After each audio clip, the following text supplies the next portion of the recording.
actually it's coming for our children. It's coming for my generation, Gen Z. And the backdrop of this issue is the loneliness epidemic among Gen Z. What is coming for the younger generations? AI is, specifically AI chatbots. Republican Senator Josh Hawley is proposing that we enact serious guardrails protecting our youth from the dangers of AI chatbots. You know, you think about the socialization that Gen Z was denied over the COVID pandemic with the draconian lockdowns and school closures, denied not just in-person learning, but actual connectivity with peers. And I think we underestimate just how important that is to someone's mental health. I think about how Rains was 16 years old. I'm 27 years old, but I didn't get I didn't get a graduation during COVID, but I also didn't get, several months of senior year. But think about even younger children who didn't get to interact with their peers. And I think that's really what's driving young people to go seek counsel with technology that are not capable of nuance. They're not capable of debate and disagreement. They're just engineered, designed to mimic the user's preferences. So there have to be guardrails. So kudos to Senator Josh Hawley. Okay, so what is with this bill? It's actually a bipartisan bill brought forth by Republican Senator Josh Hawley of Missouri and Democratic Senator Richard Blumenthal of Connecticut. It's also got several co-sponsors, Senators Katie Britt, Republican from Alabama, Mark Warner, Democrat from Virginia, and Chris Murphy, the other Democratic senator from Connecticut. And when it comes to the AI chatbots, I've got major concerns about using them. I have to be frank in any way in education, and I'll tell you why. Yesterday, I sat in a committee hearing, I chaired one, and parents, because it was 2 days ago, parents sat right where you're sitting now, and I heard the story of parent after parent whose teenage children had used chatbots. They'd started by using them for homework. Can you help me with this science question? Can you point me in the right direction? Innocent, innocuous. And then pretty soon, the chatbots were doing things like suggesting, have you ever considered cutting yourself? Have you ever explored self-harm? Narrating to them graphic sexual scenes that I won't go into here. And then telling them how to kill themselves. And multiple children have done it. So AI chatbots pose a serious threat to our kids, Hawley said in a statement to NBC News. More than 70% of American children are now using these AI products, he continued. Chatbots develop relationships with kids using fake empathy and are encouraging suicide. We in Congress have a moral duty to enact bright-line rules to prevent further harm from this new technology. This legislation comes after a congressional hearing last month, which heard calls from concerned parents over the proliferation of AI chatbots and the lack of regulation surrounding them. It's called the GUARD Act, or the Guidelines for User Age Verification and Responsible Dialogue Act. So what's in the bill more specifically? A few things. For one, it would require AI companies to implement an age verification process and ban those companies from providing AI companions to minors. It would also mandate that AI companions disclose their non-human status and lack of professional credentials for all users at regular intervals. And the bill would create criminal penalties for AI companies that design, develop, or make available AI companions that solicit or induce sexually explicit conduct from minors or encourage suicide, according to the summary of the legislation. And the reason why this legislation needs to happen is because, as we should all know by now, the tech companies only care about their money. They don't care about how damaging their technology can be or has been to people as long as they are able to capitalize off of it. Facebook even admitted to targeting young teenage girls with self-esteem issues to sell them beauty products. So here is what Senator Blumenthal had to say about the inability and unwillingness of tech companies to regulate themselves. Their children were victims of big tech and its experiment to decide how much more money they could make. Big tech is using our children as guinea pigs in a high-tech, high-stakes experiment to make their industry more profitable. If big tech were not opposing it with armies of lawyers and lobbyists, millions and millions of dollars, and I am most angry about the hypocrisy because they've come before our committees, Judiciary and Commerce, and they've said, trust us, trust us. We want to do the right thing. We're going to take care of it. The time for trust us is over. It is done.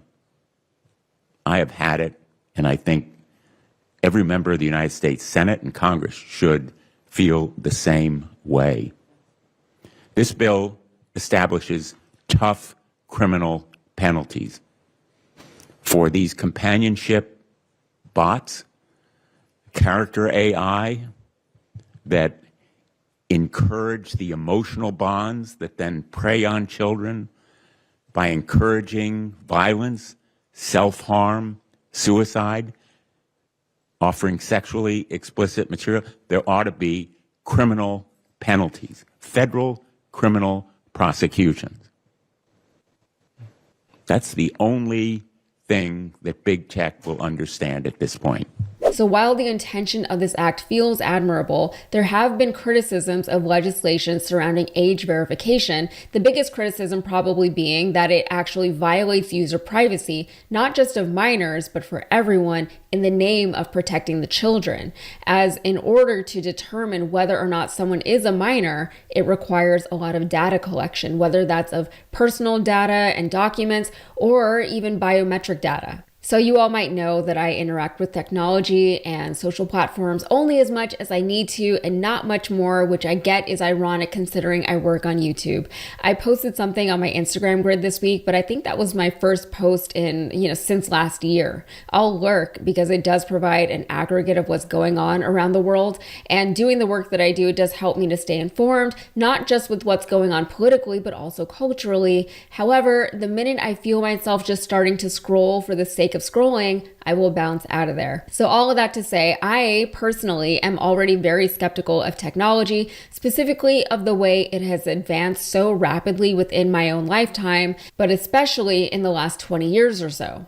I'm skeptical of the fact that we roll these technologies out on a global population without understanding the long-term effects of constant usage of this technology and what that can mean for our people, especially for our elderly and for our youth. I don't love the environmental and humanitarian impacts of producing and discarding these devices at such rapid rates. I don't love that we've become so dependent on these technologies that even the mention of wanting to separate oneself or one's family from that addiction, and it is an addiction, is met with derision and criticism. For example, to live without a smartphone in today's modern era, where everything in society has reshaped itself around the idea that everyone just has one of these devices, is truly to live an alternative lifestyle. By the way, the cost of these devices is exorbitant. It's not a cost that people should be expected to pay for the opportunity to participate in society. And the fact that the devices are provided by profit-driven companies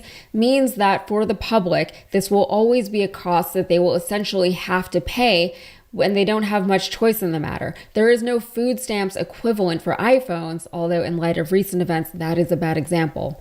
Anyway, don't even get me started on cars, but with AI, I am especially skeptical because while I know that it's not going anywhere, I do not trust the way it is being absolutely forced on everyone. Everything now has an AI component to it, and I don't recall anyone asking for it. The reality is that these handful of companies have invested so heavily and bet so hard on AI that they simply cannot allow it to fail. And with that, our entire economy is directly tied to the implementation and adoption of that technology that, again, most people never asked for. Another side of it is that as far as many of us understand, while it could potentially have plenty of use cases in, say the medical field, just an example, the way that it's likely going to be used is in the surveillance of the general population and advertising. And let me tell you, I have absolutely had it with being advertised to constantly. It's to the point where when I'm driving, billboards upset me.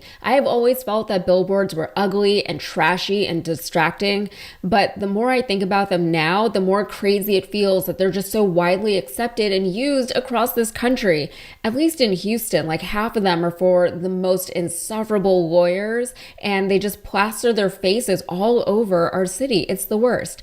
And with the proliferation of AI and the fact that we are now raising our children on iPads and educating them with ChatGPT, I'm not going to pretend that I'm not concerned about the future of this country. Kids in schools are now so much further behind in their education than where we were when I was a kid in the 90s and early 2000s.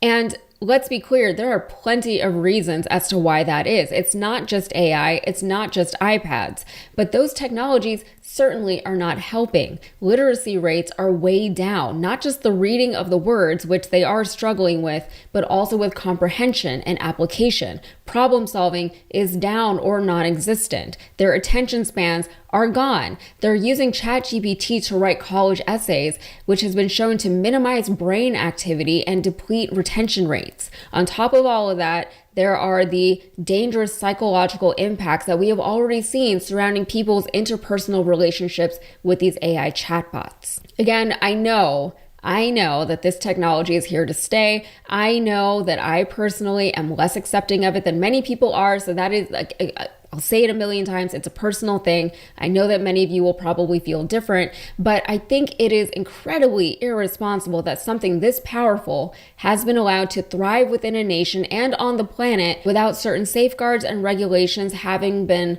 put in place from the outset. I suppose better late than never, but whether it's the government or these tech companies regulating it, something needs to be done. All right, that's it for me. If you got anything out of this, please like the video and subscribe to the channel for more. Thanks.